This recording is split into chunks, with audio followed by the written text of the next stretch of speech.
আমারও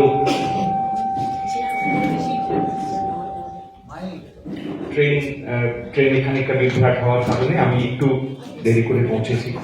ফলে আমি একেবারে কম সময়ের মধ্যে যত দ্রুত সম্ভব আমার সামান্য কিছু যে বলার সুযোগ আপনারা দিয়েছেন এখানে সেইটাই সদ্ব্যবহার করার চেষ্টা করছি। হ্যাঁ, না, আমার প্রথম যখন সুদেবের সঙ্গে কথা হয় তখন কথা শোনার পরে বিশেষ করে বিস্মৃত গল্পকার এই এই এই শব্দ গুচ্ছ শোনার পরে একই সঙ্গে খানিকটা আগ্রহ হয়, আবার খানিকটা যাকে বলে মন খারাপও হয় যে এইটা একটা গল্প আমাদের আলোচনায় করতে হচ্ছে বিস্মৃত গল্পকার, সেইটা ভেবে। কিন্তু তারপরে আবার এইটিও ভাবি যে এটাতে খুব বিরাট মন খারাপ হওয়ারও খুব কিছু নেই। বিস্মৃতি একটি স্বাভাবিক ঘটনা। গল্পকার বলে কেন, আমরা তো আরো বহু মানুষকে, বহু ধরনের মানুষকে, বহু কাজের মানুষকেই ভুলি। সারা জীবন বহু বছর ধরে মনে রাখা হবে, এইটা একটু সত্যি খুবই খুবই কঠিন দাবি।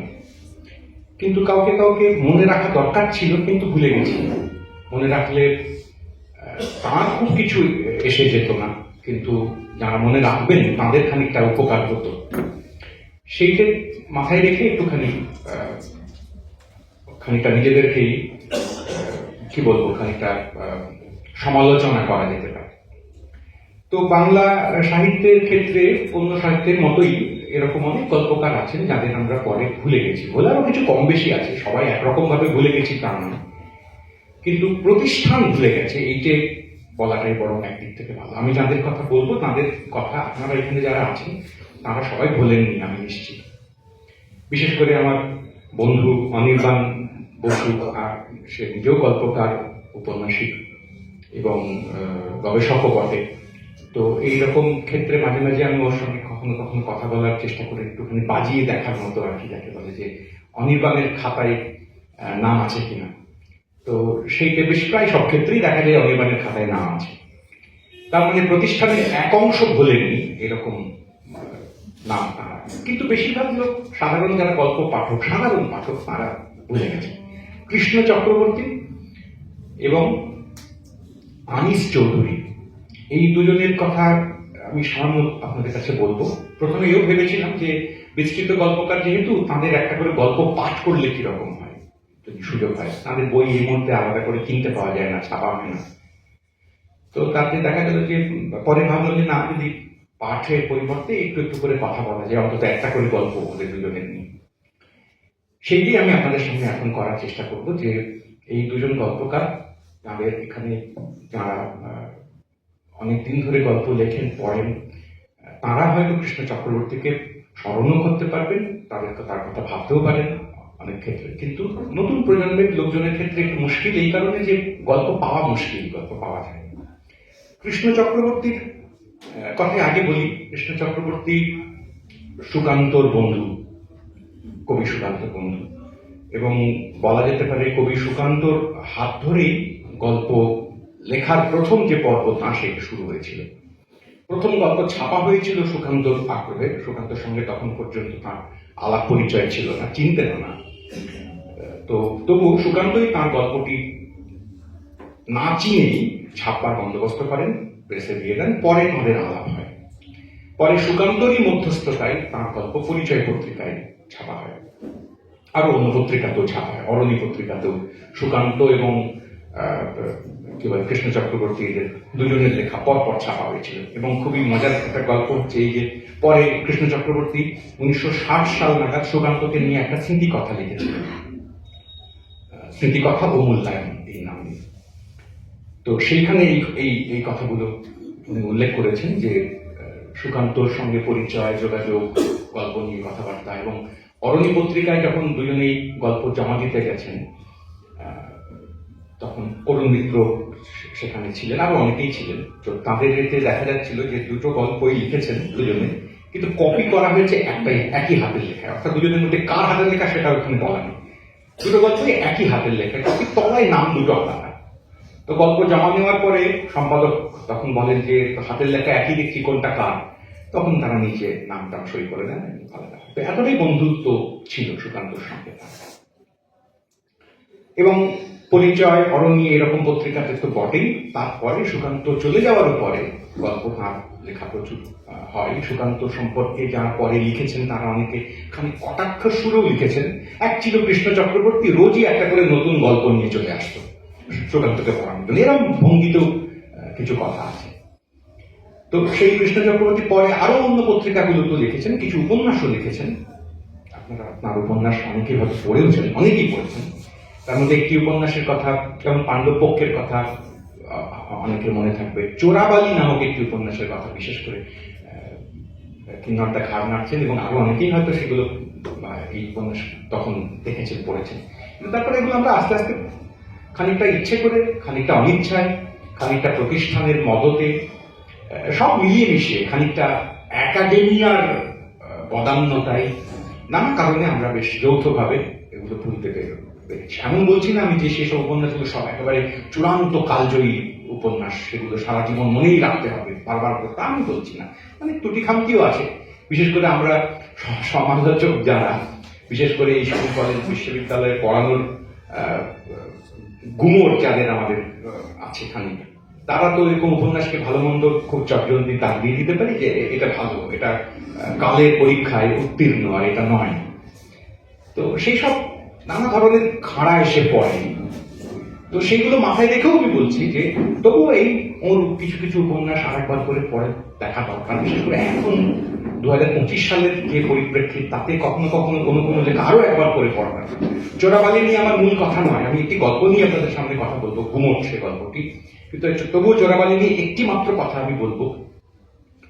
চোরাবালি কাশীপুর বরানগর যে হত্যাকাণ্ড, সেই হত্যাকাণ্ডের খুব কাছাকাছি সময়ে লেখা, এবং সেই হত্যাকাণ্ড এবং তাতে অংশগ্রহণকারী বিপ্লবী কর্মীদের সঙ্গে আর এক ধরনের বিপ্লব মনস্ক যে মানুষজন, তরুণ, তাদের এক ধরনের ডায়ালগ, অত অত অত কাছাকাছি সময়। সে ডায়ালগ পরে অনেকে লিখেছেন, কিন্তু অত কাছাকাছি সময় এবং একটু দরদি ডায়ালগই বলবো একদিক থেকে, সেইটা পাওয়া যেতে পারে যে এমন একটা উপন্যাস আমাদের খুব কম আমাদের এই ধরনের লেখা। আমরা তো সচরাচর খুঁত এবং খুঁত ধরা এবং সমালোচনা করার চেষ্টাতেই থাকি। তীক্ষ্ণ ব্যঙ্গে এবং ভ্রান্তি অপরপক্ষে আছে, এটা ধরিয়ে দিতে পারলে আমাদের একটা সুখ হয়, এখনো হয়। বড় অর্থে বাম ঘরানার লোক, বড় অর্থে বস্তুবাদী চিন্তা ভাবনার লোক, কিন্তু এই বস্তুবাদী বাম চিন্তাধারার লোকজনের মধ্যেই যে খানিক মতের তফাৎ আছে, সেইগুলিকে খুব তীক্ষ্ণভাবে আক্রমণ করতে পারলে আমাদের এক ধরনের তৃপ্তি হয়। মানে এই তৃপ্তিটা হয় যে আমি ঠিক ছিলাম, এই কথাটা প্রতিষ্ঠা না করতে পারলে আমাদের খুব অসুবিধা হয়। তো সেই রকম লেখা আছে অনেক। এই লেখাটা ঠিক সেই রকম নয়, চোরাবালি। কিন্তু লেখকের বা ঔপন্যাসিকের যে নিজের বক্তব্য বা নিজের দৃষ্টিভঙ্গি, তা গোপনও সেখানে নেই, সব একসঙ্গে মিলে যাওয়া, তাও বলা নেই। সমালোচনাও আছে, কিন্তু সেই সমালোচনার মধ্যে একটু দরদযুক্ত সমালোচনা আছে। এইটি আমি বলতে চেষ্টা করছি যে কৃষ্ণ চক্রবর্তীদের মধ্যে এটাখানি খুঁজে পাওয়া যাচ্ছে। পরে কৃষ্ণ চক্রবর্তী অনেক ধরনের লেখক পত্রিকায় লিখেছেন। নতুন সাহিত্য যে পত্রিকাটি একটি চমৎকার পত্রিকা ছিল, উঠে গেছে বহুদিন হলো। অনিল সিংহ খুবই চমৎকার সম্পাদনা করতেন, অনেক ধরনের বিচিত্র ধরনের লেখা তাতে প্রকাশিত হয়েছে দীর্ঘদিন। আমরা সংরক্ষণ করতে পারিনি। খুব সম্প্রতি একটু চেষ্টা হচ্ছে, সেটা খুবই কম চেষ্টা, কিন্তু তবুও হচ্ছে একটুখানি। যদি নতুন সাহিত্যের মতো বা এই ধরনের আরো 2-4টি কাগজ, অগ্রণী এবং নতুন সাহিত্য, এইরকম কিছু কাগজকে যদি আরেকবার আমরা এখন একটুখানি ফিরে দেখার চেষ্টা করি।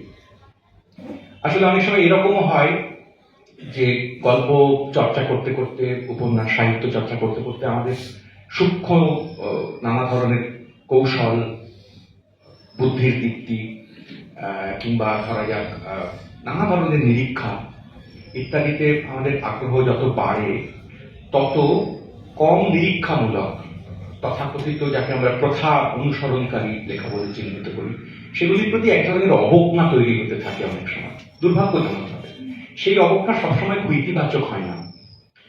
তো সেইটা আমাদের যারা গল্প চর্চা করি, যদি এইগুলো একটুখানি সংযত করার সুযোগ হয় আমাদের, চেষ্টা করি তা লেখা। কৃষ্ণ চক্রবর্তী সেই ধরনের, খুব বিরাট পরীক্ষা নিরীক্ষার ধরনের নয়, কিন্তু তবুও আমি যে গল্পটার কথা আপনাদের সামনে বলবো সেই গল্পটা মানিক বন্দ্যোপাধ্যায়ের প্রাগৈতিহাসিক নামক একটি যে বিখ্যাত গল্প আপনারা সবাই জানেন, তার কথা মনে পড়িয়ে দিতে পারে। মানিক বন্দ্যোপাধ্যায়ের সঙ্গেও কৃষ্ণ চক্রবর্তীর ভাব সাবিত্র যোগাযোগ ছিল, গল্প খুব বেশি না হলেও খানিকটা ছিল। এই গল্পটি প্রকাশিত হয়েছিল ওই নতুন সাহিত্য পত্রিকার ৩য় বছরে ১০ম সংখ্যায়। ওই একই সংখ্যা থেকে দুটি গল্প আমি আপনাদের কাছে হাজির করবো এখন। এই গল্পটার নাম হচ্ছে গুমট। এটা এমনিতে খুবই অদ্ভুত, দুটো এরকম গল্প আমরা কম লিখি এখন। দুজন ভিখারি বালক বালিকার গল্প, কিশোর কিশোরী বলা যেতে পারে। বাবা মা নেই, গল্প শুরু হয় খুবই একটা ধাক্কা দিয়ে, যেখানে আক্রান্ত হচ্ছে সেই বালক এবং বালিকা। একজনের নাম ভূত, আর যে বালিকা, সেই বালিকা তার নাম হচ্ছে বাতাসী।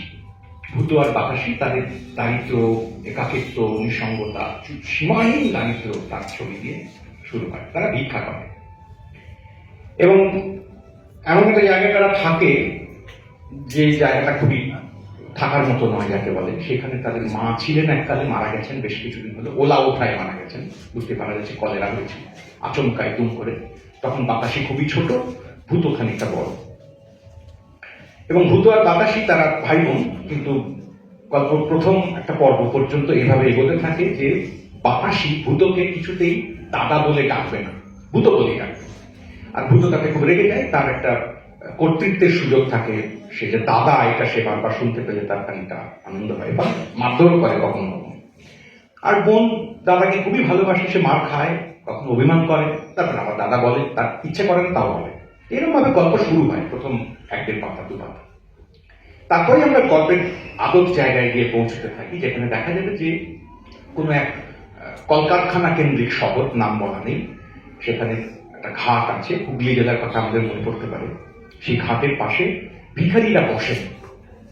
সেই ভিখারিরা যেখানে লাইন দিয়ে বসেন, সেইখানে ভূত একটা জায়গা নেয় ভিক্ষা করবে বলে।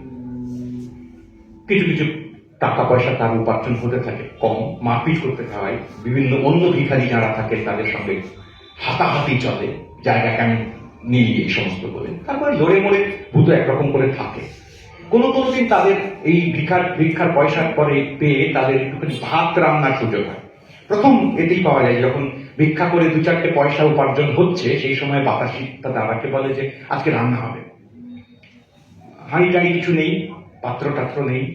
এখানেই আমরা পাঠক হিসেবে বুঝতে পারি যে এদের মায়ের স্মৃতি কিরকম ভাবে ছিল। এই জমি এর মধ্যেই মা এককালে ছিলেন, হঠাৎ এক সময় আচমকায় একদিনের মধ্যেই মা দুম করে চলে যান। তারপরে বাতাসী এবং ভূত বড় হতে থাকে, লড়তে থাকে, বাঁচতে থাকে। এটা দ্বিতীয় পর্ব। দ্বিতীয় পর্বে এইটুকুই মূলত পাওয়া গেল যে ভূত একটা ভিক্ষার কাজে যুক্ত হতে পেরেছেন, বাতাসী একরকম করে দাদাকে আঁকড়ে থাকছে, একটু একটু রান্নার চেষ্টা সেই দেশে শিখছে এবং করছে। একটু সংসার হবে, ঘর হবে, সাফসূত্র হবে, কিন্তু তাতেও চলছে না সংসার। তৃতীয় পর্ব গল্পে ঢুকে যায় এখানে, সেখানে একটা আশ্চর্য মজার এপিসোড আছে।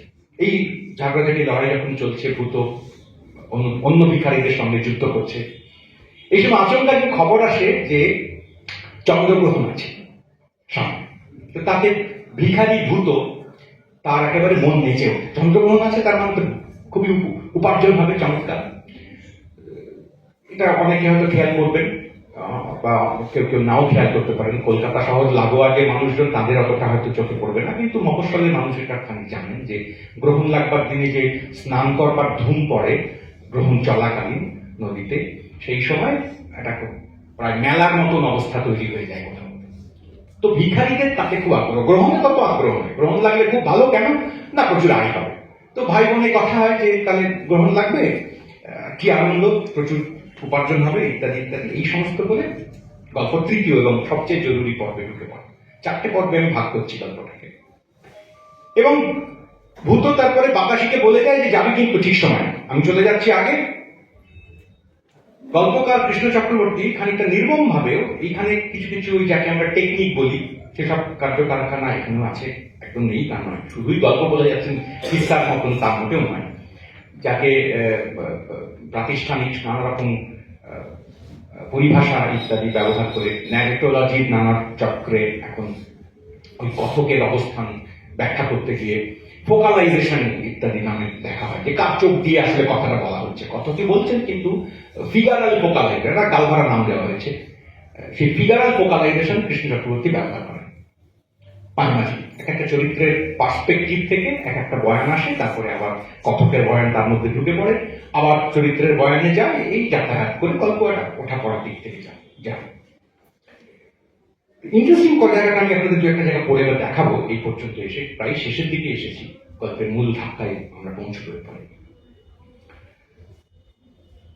ভিক্ষার কাজে এবারে ভূত যখন যুক্ত হয়ে পড়েছে, গ্রহণের ব্যাপার আসবে তার ঠিক সময়টাতে ভিক্ষায় সে এখন নিমগ্ন, প্রায় জায়গা করে নিয়েছে, একেবারে পদোন্নতি হচ্ছে এরকম অবস্থা। সেই সময় দাঁড়িয়ে একটা খুব অদ্ভুত বাক্য এখানে লেখেন কৃষ্ণ চক্রবর্তী, সেই বাক্যটা আমি আপনাদের পড়ে শোনাই। অন্যদিকে যাওয়া হয় না আজকাল, বুঝতে পারা যাচ্ছে ভূতর কথা হচ্ছে। এমনকি বিকেলের দিকে সেই ছিমছাম সুন্দর পার্কটাতেও ঘুরে আসা হয় না একবার। এখন একেবারে ছোটবেলা ছিল তখন মাঝে মাঝে খেতে না পেলেও সুন্দর পার্কে গিয়ে ভূত বসে থাকতো, এখন সেটা হয় না। তারপরে লাইনটা ইন্টারেস্টিং, এইটা ভূত যে কখনো বলতে পারে এবং সেইটা যে অথার তথাকথিত তিনি নজর করতে পারেন এবং সেটা লিখতে পারেন, সেটা খুবই চমক দেওয়ার মতন। ছিমছাম পার্কে যাওয়া হয় না এখন, ওর বদলে বাতাসিকে যেতে বলেছে, হয়তো যাই হোক। এইটি মানে কি? ভূতর ছিমছাম পার্কে, সুন্দর পার্কে যাওয়ার এখন সময় নেই, সে ভিক্ষা এখন ব্যস্ত, যেতে পারে না। কিন্তু সে তার বোনকে বলেছে, আমার বদলে তুই মাঝে মাঝে পার্কটায় যাস। এই তুই পার্কটায় যাস, তাহলে ভূতর কি হবে? ভূতর কিছু হবে না। কিন্তু ভূত আসলে তীর্যক ভাবে বাতাসির দুরকম দিক থেকে এই বাক্যটাকে, কথাটাকে দেখতে পারি। এক, ভূত ভাবছে এই আমি যেতে পারছি না, তা ও যাক আমার বদলে, আমি সুন্দরের সঙ্গে এনকাউন্টার যাকে বলে তাকে বঞ্চিত কাজ করছি, ঠিক আছে বলে নেব, এটা একটা সহজ কথা ছিল। আর একটা দ্বিতীয় সম্ভাবনা তার সঙ্গে সঙ্গে থাকে, যে ভূতর না যেতে পারা সেটা খালি কম্পেনসেটেড হয়, বাতাসির যেতে পারে না। বাতাসির মধ্যে দিয়ে তার মারফত, তার মধ্যস্থতায় ভূতরও একরকম করে সুন্দর ছিমছাম পার্কে যাওয়া হবে। ভিক্ষা করতে করতে ভিক্ষা বালক একজন, সে তার বোনকে এরকম কথা বলে। তো এইরকম একটা সম্পর্কের আভাস দেওয়ার পরেই ওই চন্দ্রগ্রহণ সংক্রান্ত প্রসঙ্গটিতে আমরা ঢুকছি। ভূত বলেছে তুইও যাবি, আমি আগে যাচ্ছি, লাইন দেবো, তুই পরে গিয়ে সেখানে যাবি। ভূত গিয়ে লাইন দেয়। সেইখানে একটা ইন্টারেস্টিং জায়গা আমি আপনাদের দেখাবো, ওই যেখানে ভূত লাইন দিচ্ছে গিয়ে।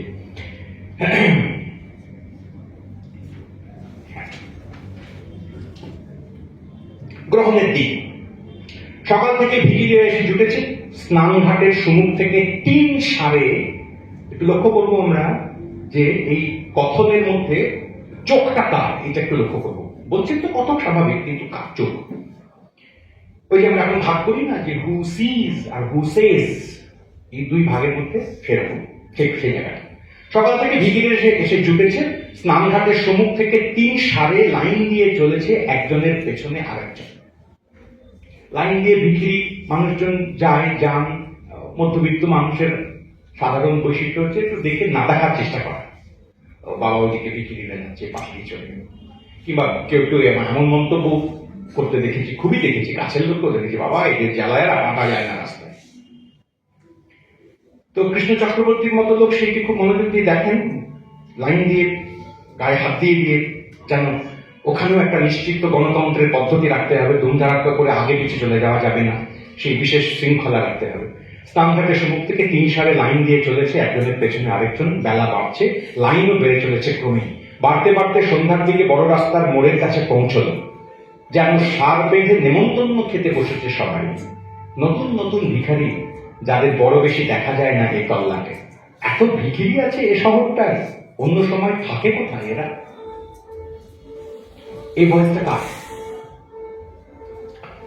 সাদামাটা লোক লেখক বলছেন, কিংবা আরেকটুখানি দু আনা চার আনা বেশি লেখাপড়া তত্ত্বমত্ত করে লোক বললে লেখক না, এটা কথক বলছেন। এ পর্যন্ত কি থেমে যাওয়া যেতে পারে? কৃষ্ণ চক্রবর্তী বলছেন মাঝখানে,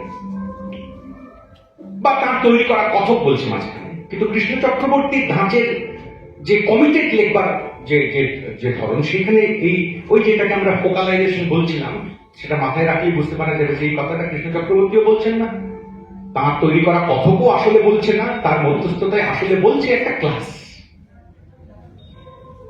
ওই ক্লাস এখানে ক্যারেক্টার আকারে নেই। যার ভয়েস এই যে এই বিবৃতিটি, যার ভয়েস, সেটাকে সাদামাটায় ধুম করে কথকের বিবৃতি, অথরিয়াল ডিসকোর্স, এটা গাল ভরা নাম লাগিয়ে একটা লেভেল সাজিয়ে দিলেই চলবে না। এই অংশটুকু বলে যে লোকটা বা যে লোকেরা, সেই লোকেরা গল্পের মধ্যে প্রত্যক্ষত কোথাও নেই, কিন্তু ভরপুর আছে। তাদেরকে দাঁড় করিয়ে রেখে তাদের সামনেই গোটা ঘটনাটা ঘটিয়ে দেওয়া হবে। এই যে বাক্যটি শেষে এলো, এত ভিখিরি আছে এই শহরটায়, অন্য সময় থাকে কোথায় এরা? এটা বললো ওই লোকটা যে ওই লাইন দিয়ে ভিখিরিদের চলে যাওয়ার পাশে খুব বিরক্ত হয়ে দাঁড়িয়েছিল আলগোছে, যাকে গল্পের মধ্যে ঢুকতে দেওয়া হয়নি। ওই লোকটা বলতো এটা। এরকম অজস্র জায়গা এই গল্পের মধ্যে নুয়ান্স বলি, যা আবার ইংরেজি লাগিয়ে মাঝে মাঝে যে এরকমটা ওঠা পড়া থাকে গল্পের মধ্যে, ভয়েসের কত রকমের লোক যে কথা বলে একসঙ্গে, যে যেখান থেকে পারে গল্পটাকে টেনে তার মতো করে একটুখানি বলে নেয়, তারপরে আরেকটা লোক, আরেকটা ভয়েস, আরেকটা ক্যারেক্টার, আরেকটা পজিশন, তার মতো করে গল্পের আরেকটা অংশ বলে। এরকম অনেক লোক মিলে গল্পটা বলে, একটা কোনো লোক বলে এমন নয়। কিন্তু মাঝে মাঝে এই ক্ষেত্রে আমার মার্জনা করবেন, আমি অত বড় মাপের এবং বড় মনের দৃষ্টিভঙ্গির একজন গল্পকার খুব ধরছি, এটা খুবই একটা ধৃষ্টতার মতন ব্যাপার হচ্ছে। কিন্তু তবুও আমি একটা ছোট্ট বাক্য আপনাদের দেখাবো, যে কোথাও কোথাও কখনো কখনো এই রকম গল্প লিখতে লিখতে একটুখানি আরেকটু সংযম, আরেকটু যদি পাঠকের উপরে ছেড়ে দেওয়ার মতন সাহস করা যায়, তাহলে গল্পগুলো আরেকটু আঁট হতে পারে। আমি একটা এক্সাম্পল আপনাদের কাছে বলছি। এই গল্পে চলছে ওই একই রকম গ্রহণের দিনের কথাই চলছে। তারস্বরে পাল্লা দিয়ে চেঁচাচ্ছে ওরা, বাবা মা বাবা। ওপাশে খোল করতাল বাজিয়ে কীর্তন শুরু হয়েছে দুদলে। গাঁজায় দম দিয়ে শিরদাঁড়া সোজা করে স্থির হয়ে বসে আছে নাগা সন্ন্যাসীরা। পুণ্যাত্মীয়া ভিগিরিদের শোরগোলে ফেরিঘাট সরগরম, সময় হয়ে এলো গ্রহণ লাগা। তবু বাতাসি দেখা নেই কেন? অপেক্ষা করে আছে ভূত, বাতাসি আসেনি এখনো। তবে কি সত্যি সত্যি আসবে না? কেন আসবে না? হয়তো এসেছে, আছে কোথাও ভিড়ের ভেতর। এই কথাগুলো কে বলছে? ভূত বলছে। ভূত বলছে, এটা বলে দেওয়া নেই। ভূত ভাবলো, বলা নেই। কিন্তু গল্পের বাক্যের বিন্যাস থেকেই সহজেই গল্পকাররা আকছাড়াই কাজ করে থাকে, নতুন কিছু ব্যাপার নয়। বিবৃতির মধ্যে, কথকের বিবৃতির মাঝখানে চরিত্রের মনোভাব একটা স্বতন্ত্র বাক্য আকারে জুড়ে যান, যাতে করে তার লাভ কিছুই হয় না। মূলত উদ্দেশ্য এইটাই যে কথকের যে মনোটোনাস বিবৃতি, তার মাঝখানে দুম করে শ্রোতা বা পাঠক গিয়ে একবার এক ঝলক দাঁড়িয়ে আসতে পারে। এটি মূলত হয়, মূলত এটি হয়। কিন্তু এটা করতে করতে কি তার একটা নাম হলো, লাভ তারপরে লাভ করে পড়ে থাকে। হয়তো এসেছে, আছে কোথাও ভিড়ের ভেতর। তারপরে বাক্যটা লিখছেন কৃষ্ণ চক্রবর্তী, বুঝি নিজের মনকে সান্ত্বনা দিতে চাইল ভূত। আমি মার্জনা করবেন, আমি বলতে চেষ্টা করছি যে এই বাক্যটি অতিরিক্ত। নিজের মনকে সান্ত্বনা দিতে চাইল ভূত, এই কথাটি এই গোটা বিবরণে, এই লেখা, এই বয়ানে অপ্রয়োজনীয় ছিল। ভূতই যে নিজের সান্ত্বনা দেওয়ার জন্য কথাটা বলছে, সংলাপ থেকেই বুঝতে পারে। সংলাপ নয়, মানে এই ভাবনা স্রোত থেকেই বুঝতে পারে। কিন্তু যদি পাঠক বুঝতে না পারে, কখনো কখনো এরকম আমাদের মনে হয় যে বুঝতে পারবে না, আরেকটু বলে দিই। সেই প্রবণতা কৃষ্ণ চক্রবর্তীর লেখার মধ্যে মাঝে মাঝে খুঁজে পাওয়া যায়। কিন্তু তাকেও ছাপিয়ে যান, অতিক্রম করে যান, আবার ছেড়ে যান, আবার খানিকটা সংলাপ চলতে থাকে লেখকের সঙ্গে।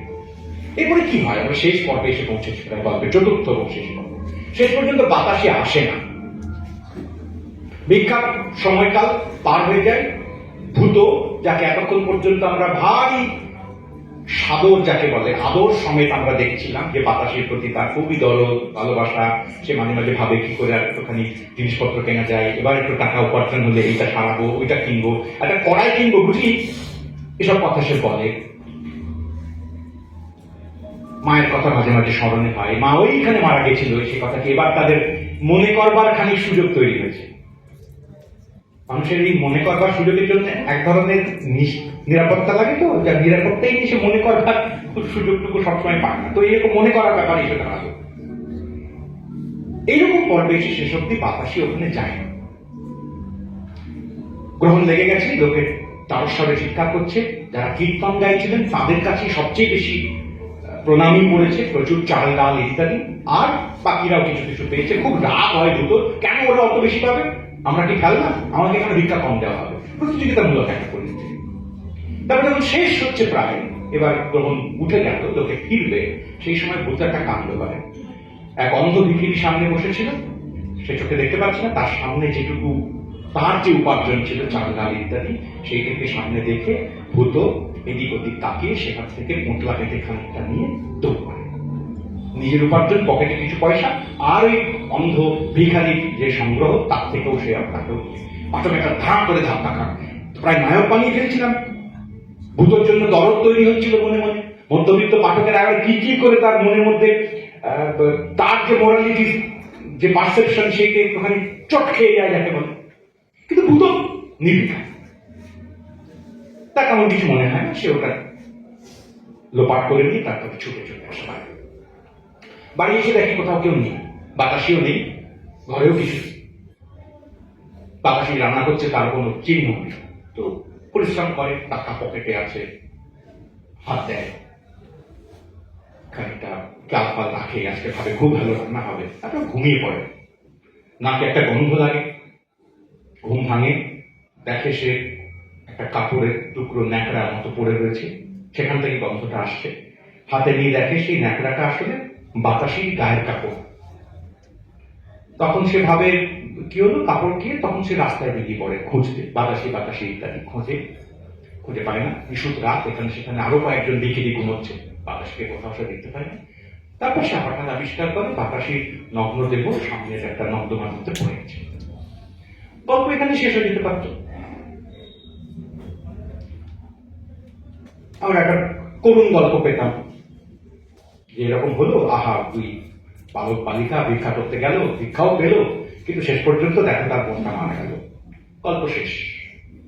কিন্তু গল্পখানে শেষ হয় কৃষ্ণ চক্রবর্তী তারপরে আরো ছোট ছোট দুটো কথা বলেন। এক নম্বর কথা হচ্ছে, তিনি তারপরে দেখেন বাতাসির কাছে গিয়ে, তার আগে এইখানে বলা হয়েছে, আমি মিস করে গেছি এটা, এই শহরের মাঝখানে একটা মরক লেগেছিল, মাঝে মাঝেই লোক মরে যাচ্ছিল, কিছু কিছু ভিখারিও মরে গেছে, একজন দুজন। তো মৃতদেহের কাছে গিয়ে ভূত ডাকে অনেকক্ষণ ধরে, বাতাসি বাতাসি বলে, গায়ে কাপড় নেই, সেখান থেকে সে ডাকে, এবং তারপরে তার সার নেই, তখন সে আবিষ্কার করে সে মৃত। এই সময় ভূতর হঠাৎ আচমকা ধাঁ করে মনে হয় যে ওলা ওঠা, এবং সেই মৃতদেহটিকে সামনে রেখে সে তখন ছিটকে ওঠে এবং প্রচন্ড ভয় তাকে আপন গ্রাস করে, এবং সে দ্রুত সেখান থেকে ছুটতে থাকে, ছুটে পালাতে থাকে। এই ছুটে পালাতে থাকা ভূতর জায়গাটুকু আমি আপনাদের পড়ে শোনাবো, গল্প এখানেই শেষ হবে। ফুটফুটে রূপলি জ্যোৎস্নায় মনে হচ্ছে যেন ঘুমিয়ে আছে বাতাসি, হয়তো এখনই জেগে উঠবে। উঠেই দু হাতে মাথা চুল করতে শুরু করবে, খসখস করে। এটা তার স্বভাব, প্রায় মাথা চুল করতো, উকুন। অনর দেহটাকে পাশে বসে থাকতে থাকতে অসহ্য ভয়ে বেদনায় দম আটকে আসতে লাগলো ভূতর। বুকের ভেতর হৃৎপিণ্ডটা আছাড় খেয়ে চলেছে, বুঝি এখনই ছিঁড়ে পড়বে ওটা। আচমকা ভূত দেখার মতো ঊর্ধ্বশ্বাসে দৌড়ে পালালো, ভয়, মৃত্যু যেন তেড়ে আসছে পেছন পেছন। রাস্তার মোড়ের কাছে একটা ঘুমন্ত পথিক কটা কুঁকড়ি শুকড়ি দিয়ে পড়ে আছে এখানে ওখানে, সেখানে এসে থমকে টানালো ছেলেটা। এখন থেকে সে একাই প্রতিকূল পৃথিবীতে জরাজীর্ণ চালাঘরে নিভৃতি পাবার নেশা ভেঙে গেছে চিরতরে। ফুঁপিয়ে কেঁদে উঠল সে, ফোঁপানিতে ঘুমন্ত পৃথিবীর ঘুম ভাঙলো কিনা কে জানে। নোংরার ভেতর থেকে বার কয়েক চোখ মিটমিট করে নেড়ি কুকুরটা ডেকে উঠল দুবার, আর কিছু না। তারপর আবার তুষার নিরেট স্তব্ধ। ফলে যে গল্পটা শেষ হতে পারত সাধারণভাবে দুই ভাই বোনের প্রীতি, উপার্জন, কিংবা তাতেও এক ধরনের বিপদ, এমনকি বোনের আচমকা মৃত্যু, এসব নানা দিকে যেতে পারত। সেই গল্প শেষ পর্যন্ত কৃষ্ণ চক্রবর্তী নিয়ে গেলেন দুটো ইম্পর্টেন্ট জায়গা। এক, তার গল্পের যে নায়ক তথাকথিত প্রধান চরিত্র ভূত, যার প্রতি পাঠকের প্রচুর দরদ, সে শেষ মুহূর্তে একটা চুরি করে, ছিনতাই করে।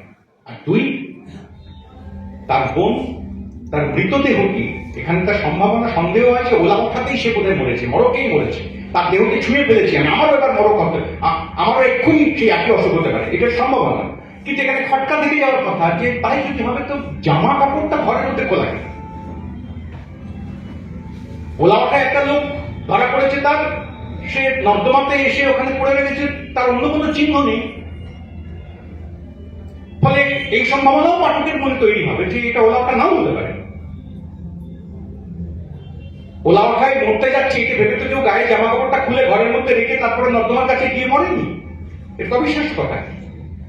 তাহলে এই দুরকম সম্ভাবনাই আছে, কিন্তু সেদিকে আমি যাচ্ছি না। আমি যাচ্ছি ওই মৃতদেহটি ছোঁয়ার পরেই ভূতর প্রথম মনে হবে যে এবার আমার মৃত্যু হয়ে যেতে পারে। ফলে বাতাসের প্রতি তার সমস্ত প্রেম এক মুহূর্তে ভয় দ্বারা, যাকে বলে মানে ভয়টাকে ছাপিয়ে রিপ্লেস করে দেয়। এবং একই সঙ্গে শোক আর ভয় দুটোই তাকে তাড়ায় এবং সে পালাতে থাকে এবং সে কাঁদতে থাকে এবং তারপরে তার একাচিত্র ইত্যাদি গল্প কারখানা সুন্দর চমৎকার সব ইমেজ ব্যবহার করে একটা জায়গায় পৌঁছে।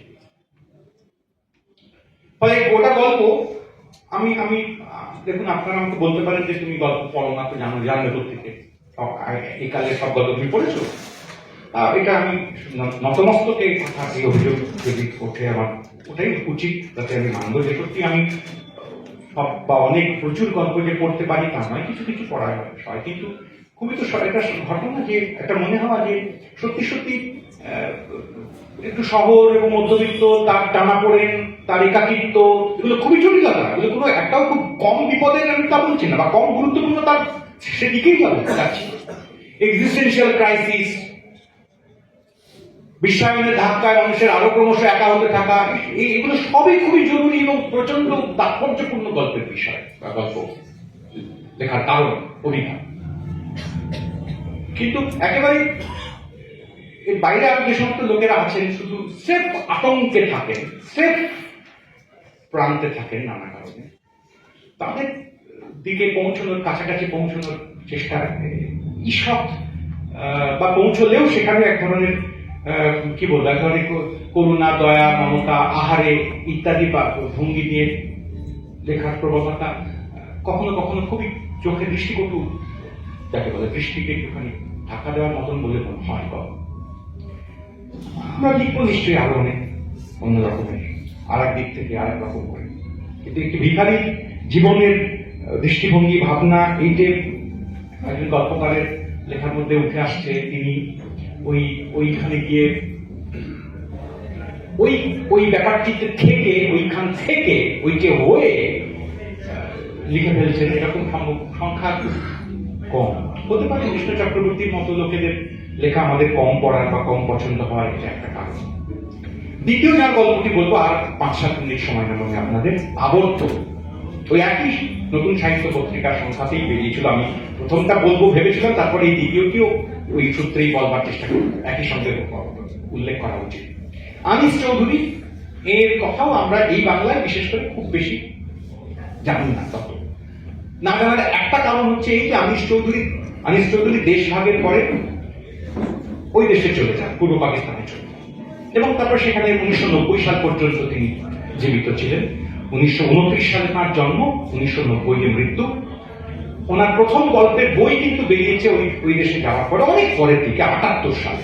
আনিস চৌধুরী গল্প ছাড়াও অন্য আরো লেখা লিখেছেন, নাটক লিখেছেন বেশ কিছু, প্রবন্ধও কিছু আছে, গল্পকারও খুবই বেশ উল্লেখযোগ্য গল্পকার ছিলেন। পরের দিকে আস্তে আস্তে ওই বাংলাও ভুলে গেছেন, আর আমাদের তো কথাই নেই। আনিস চৌধুরীর কোনো বই এই বাংলায় আমরা কখনো ছাপতেও চেষ্টা করি। আমি কোনো কাউকে মানে খোঁচা দেওয়ার জন্য বলছি না, সেটা ওই বাংলার অনেক লেখকেরই লেখা আমরা ছাপিনি বই আকারে, তাদের খুব অপরাধ করেছি সবসময় তা নানা কারণে হয়। তো তার একটি খুব গুরুত্বপূর্ণ গল্পের বইয়ের কথা আমি আলাদা করে উল্লেখ করবো। 78 সালেই সেটা বেরিয়েছিল প্রথম, সুদর্শন লাগছে এই নামে। তাতে বেশ কতগুলো গল্প ছিল। আনিস চৌধুরী গল্প লেখার ধরনের মধ্যে অনেকে দাবি করেন, কেউ কেউ মনে করেন যে আনিস চৌধুরীর গল্পের মধ্যে এটা তো আমাদের আরেকটা এটা আমাদের মানে কি বলবো ধরন, যে কারোর গল্পে যদি দেখা যায় যে বাস্তব উপস্থাপনের প্রতিষ্ঠিত প্রচলিত চেনা পদ্ধতির বাইরে কিসব ইশারামূলক কিংবা খানিকটা নড়বড়ে বাস্তবের ভঙ্গি যদি থাকে, তখন এই তো আমরা হচ্ছে কি বলে ম্যাজিক রিয়ালিজমের চর্চা দেখতে পাচ্ছি, এরকম বলবার একটা খুব চেষ্টা আমাদের থাকে। বইও লেখা হয়, এমনি বইও আছে বাংলা গল্পে ম্যাজিক রিয়ালিজম বলে। যাই হোক, আমি সেও বলছি না, সবাই লিখতে পারেন তার তার মতো করে, কিন্তু আনিস চৌধুরী সম্পর্কে কথাটা বলা হয় যে তিনি কি পশ্চিমের বা দক্ষিণের বা উত্তরের ম্যাজিক রিয়ালিজম, আনিস চৌধুরীর মতো লেখায় তার মতো গল্পে, তার লেখা গল্পেতে কবেই ম্যাজিক রিয়ালিজম এসেছিল। তো আমি সেসবের কথা বলছি না, আমি বলছি আনিস চৌধুরীর গল্পের বৈশিষ্ট্য ছিল কতটা এইরকম, উনি নিজেও বলেছেন এই কথা যে গল্প তো পড়ে থাকে, পড়িয়ে নিতে হয় শুধু, এটা একটা ধরন। একদল গল্পকার এরকম ভাবে মনে করেন, যেমন আমরা জানি বহু গল্পকার এরকম মনে করেন যে গল্প এরকম পড়ে থাকে না, তাকে কুঁদে কুঁদে পরিশ্রম করে খেটে গা গতর মুড়িয়ে চিন্তায় প্রচন্ড রকম সাইক্লোন উড়িয়ে তবে গল্প বানাতে হয়, গাঁথতে হয়। এরকম আছে, পেলাম দেখতে এরকম করে হয়। এই ঘরানার গল্পকার খুবই মান্য গল্পকার জানা আছে। আবার উল্টো পক্ষে গল্প আসে সরাসরি চট্টগ্রামে, তাকালেই পাওয়া যায়, চোখ চাই শুধু, এই দিকে গল্পকারও আছে। তো আনিস চৌধুরী এই ধারা, উনি এরকম বলতেন যে গল্প থাকে, দেখলেই পাওয়া যায়। এই যে ছোট গল্পটা আমি বলবো, এটা একেবারে ছোট, 3 পাতার গল্প, একটা পত্রিকায় পৃষ্ঠারিতে, খুবই সামান্য, সত্যি কিছু নেই। এই গল্প প্রকাশিত হয়েছে, আমি আবার বলছি, ওই 4-এর দশকে। ফলে আজকে 4-এর দশকের পর থেকে এই প্রায় আমরা 80 বছরের কাছাকাছি পার করে ফেলছি, 70 তো পেরিয়ে গেল। সেই সময়ের মধ্যে আমরা গল্পে যে সমস্ত ভঙ্গি এবং তার যে উচ্চতা অর্জন করেছে বাংলা ছোট গল্প, মধ্যকালের আরো অজস্র খুবই ক্ষমতা সম্পন্ন, খুবই উপযুক্ত যোগ্য গল্পকারদের মধ্যস্থতায়, সেই চিহ্ন পড়ার সেই অর্জন থাকার পরে যখন এই গল্পের কাছে কখনো কখনো আমরা ফিরি, তাতে খানিকটা মনে হতে পারে যে ভারী নিরলঙ্কার, অতিরিক্ত নিরলঙ্কার, কিংবা খুব কিছু তেমন কিছু তো পাওয়া গেল না, এটা এমন কি আর, এর থেকে এরকম 400 গল্প লেখা হয়েছে, তা হয়েছে, এটা ঠিকই, কিন্তু আমাদের খেয়াল রাখতে হবে 4-এর দশকের একটা গল্প, সেটাও খেয়াল রাখতে হবে। কি আছে এখানে? ছোট্ট বাংলা গল্পে এমনিতেই মুসলিম চরিত্র বলতে যা বুঝি আমরা, ধর্ম বিশ্বাসে, আচরণে, সামাজিকতায়, সেরকম এমনিতে তো অপেক্ষাকৃত কম পাওয়া যায়। তার দুটো কারণ, এটাও কাউকে খুব একটা দোষ দেওয়ার বা বিরাট অভিযোগ করার কিছু বলছি না। দুটো কারণ প্রধানত, যে অমুসলিম গল্পকার যারা, তাদের পরিচয়, তাদের যোগাযোগ, তাদের পরিবেশ, তার মধ্যে তত সুযোগ নেই পরিচিত হওয়া, সেই কারণে গল্পেও আসে না, এর মধ্যে অস্বাভাবিক কিছু নেই। উল্টো পক্ষে মুসলিম সমাজের যে মানুষজন, তারা আরো ভালো করে, আরো চর্চা করে, আরো পরিশ্রম করে গল্পকার হয়ে উঠবার জন্য যে ধরনের পরিশ্রম এবং প্রচেষ্টা ধারাবাহিক নেওয়া দরকার, তার সুযোগ পান না বা চান না, তাও হতে পারে। সবসময় সুযোগ পান না বলেই বা আমি বাতিল করবো কেন, নানা রকম প্রসঙ্গ হতে পারে, তার ফলে এটা কম। যদিও এইটা দেওয়ার অভিযোগ দোষারোপেরও চেষ্টা একটা করি আমরা, রবীন্দ্রনাথ কেন মুসলমানদের নিয়ে বেশি লেখেননি, এই অভিযোগ রবীন্দ্রনাথকেও শুনতে হয়েছিল যে আপনি তো সবই বললেন, মুসলমানদেরকে নিয়ে আপনি কিছু নেই। এটা খুবই এই অভিযোগটা খুব একটা ন্যায্য অভিযোগ নয়। যাই হোক, সে আবার অন্য প্রশ্নে যাচ্ছি। আমি আনিস চৌধুরীর গল্পটা প্রসঙ্গে বলি। তার এই গল্পের চরিত্রটা মুসলমান, দুজন, দর্জি, ওস্তাদ, একজনের নাম আমিনা,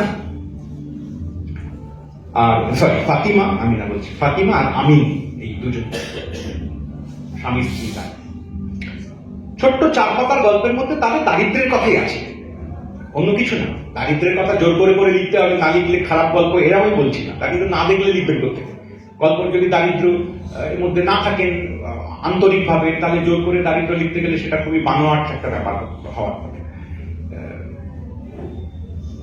আনিস চৌধুরীর গল্পের মধ্যে নতুন সাহিত্যের খুবই দরিদ্র পরিবার, তারা পরিশ্রম করছেন।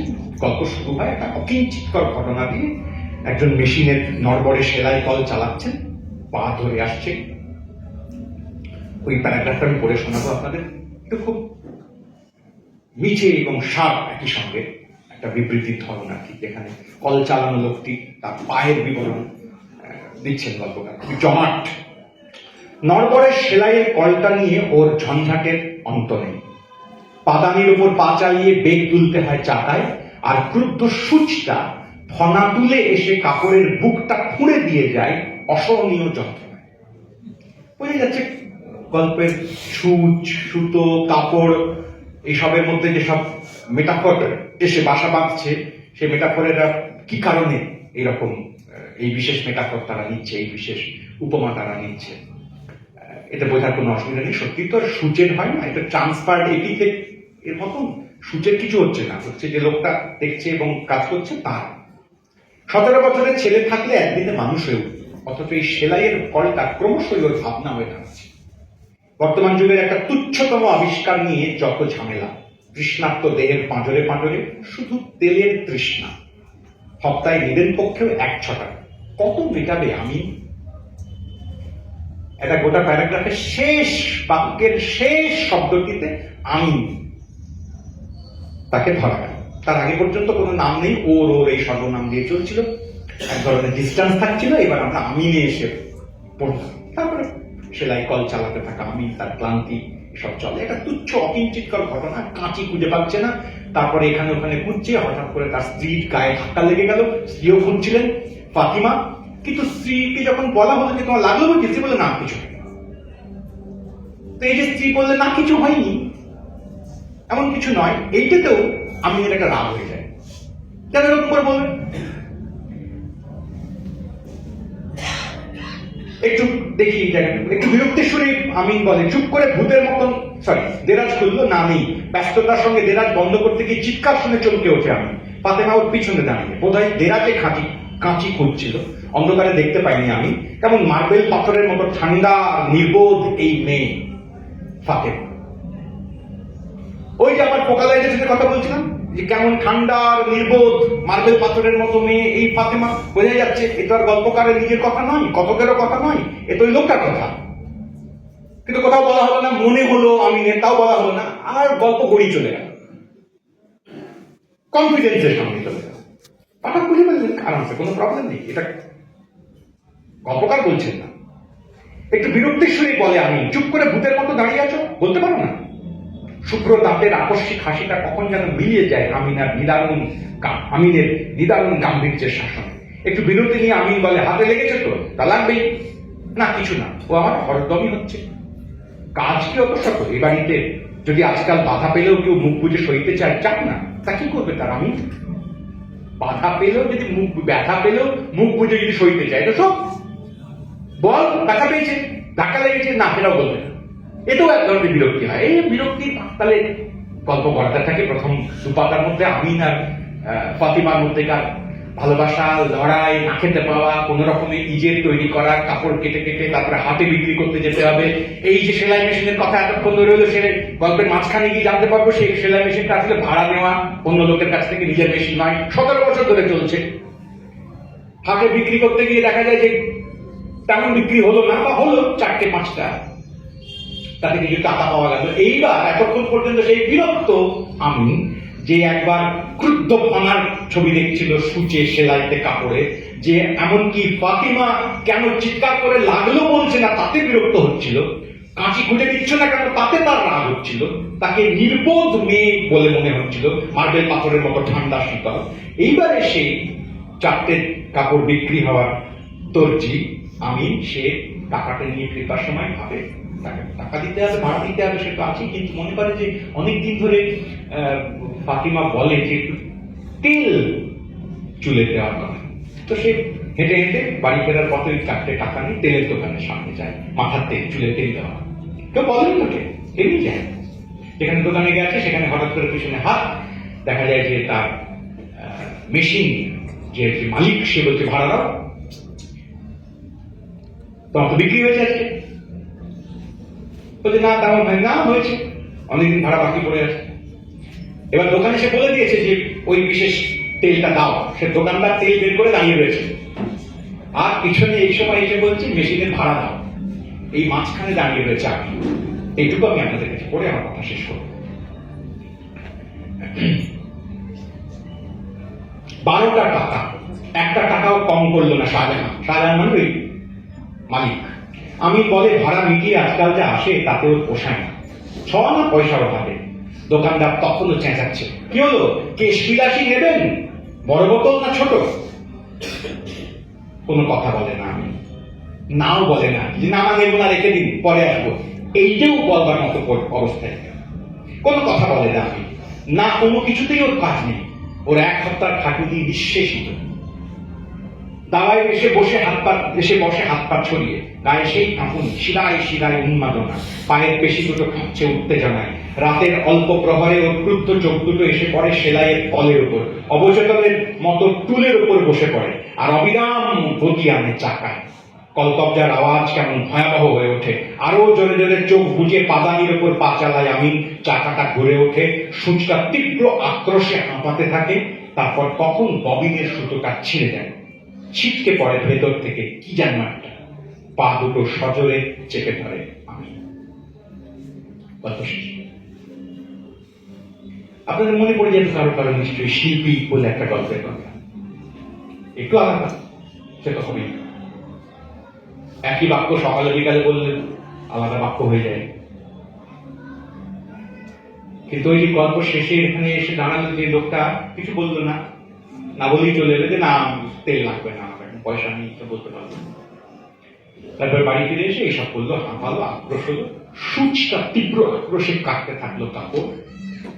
আর কি তা কাটা যায় কাপড় ছাড়া? আর ওই যে একটা বাক্য আমরা পেলাম যে চাকাটা ঘুরে ওঠে, সূচ তীব্র আকাশে হাঁপাতে থাকে, আর কখন ববিনের সুতোটা ছিঁড়ে যায়, ছিটকে পড়ে ভেতর থেকে কি জানে।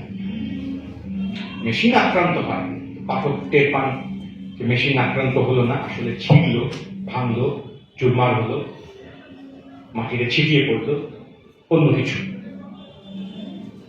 লোকটার ভেতর। এখানে গল্প শেষ। এই গল্পের নাম হচ্ছে খুব ইন্টারেস্টিং, যেমন আগের গল্পটার নাম গুমট, তেমনি এই গল্পটার নাম হচ্ছে আবর্ত। একটা মেশিনের চাকা ঘোরা, সেটা একটা যেমন এর ইশারা হতে পারে, আবার ওই আমি যেখান থেকে শুরু করেছিলাম, প্রথম প্যারাগ্রাফ পড়ছিলাম যে প্যারাগ্রাফটা, ওই সূর্যের কথা, আক্রোশের কথা, ক্লান্তির কথা, ওই প্যারাগ্রাফে গিয়ে এখন আমরা পড়ছি। গায়ের ঘাম শুকিয়ে গেলে তারপর আবার ঘাম উৎপাদন করবার কাজ করতে হয়। এই গায়ের ঘাম শুকলো, চলো আবার ঘাম তৈরি করি, এইরকম আবদ্ধ। তো নতুন সাহিত্য পত্রিকায় এইরকম দুটো গল্প একই সংখ্যায় পরপর ছাপা হয়েছিল। যে দুজন গল্পকারের নাম তাতে ছিল, তাদের এখন অন্তত পক্ষে তাদের কোনো গল্পই আমরা পড়ি না। কয়েকজন পুরনো মানুষ ছাড়া, যারা তাদের সঙ্গে গল্প লিখেছেন, তাদের সমসাময়িক প্রায় তাদের জুনিয়র বন্ধু হিসেবে ছিলেন, সেরকম মানুষজন ছাড়া এদের কোনো গল্প কলেজ স্ট্রিটে দিতে পাওয়া যায় না। কোনো প্রতিষ্ঠানে এদের গল্প কখনো পড়ানো হয় না। ওই অনির্বাণের মতন একজন গবেষণা করলে তার পরিশিষ্টের কিংবা মাঝখানের 1.5 প্যারাগ্রাফ তাদের জন্য বরাদ্দ থাকে। এই হচ্ছে বিস্তৃত গল্পকারের ভবিতব্য। ভবিষ্যতে আবার 50, 70, 80 বছর বাদে অন্য কোনো গল্প মেলার অনুষ্ঠানে অন্য কোনো বিস্তৃত লেখকদের নিয়ে অন্য কোনো আলোচক, অন্য কোনো দর্শকের সামনে আবার কথা বলবেন বিস্তৃত লেখক হিসেবে। এইটুকু প্রত্যাশা করতে পারেন। আপনাদের সবাইকে ধন্যবাদ, কৃতজ্ঞতা।